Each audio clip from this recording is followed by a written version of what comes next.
Sa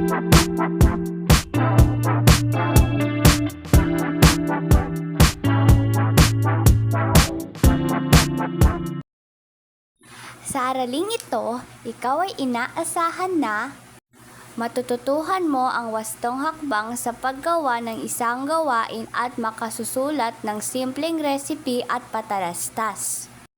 Kamusta mga bata?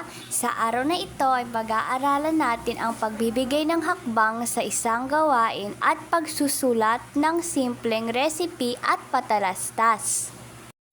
Ang wastong hakbang sa paggawa ng isang gawain ay mahalagang matutuhan upang maayos na maisagawa ang isang bagay.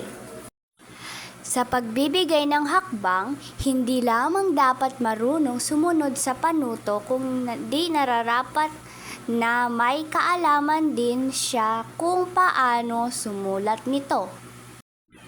Ang malinaw na panuto o hakbang ay nakatutulong sa isang lider o tao upang masabi ang mga dapat gawin ng kapwa. Ano nga ba ang mga dapat tandaan sa pagbibigay ng panuto o hakbang?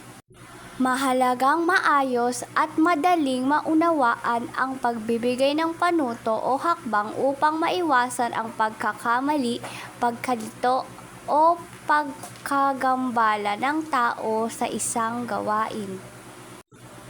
Kalawa, nararapat ding mahusay magbigay ng panuto ang isang tao.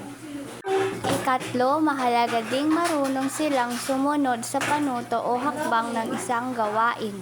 Sumunod, nagagamit ang kasanayang ito sa maraming pagkakataon. At panghuli, ang malinaw na panuto o hakbang ay nakatutulong sa isang lider o tao upang masabi ang mga dapat gawin ng kapwa mo.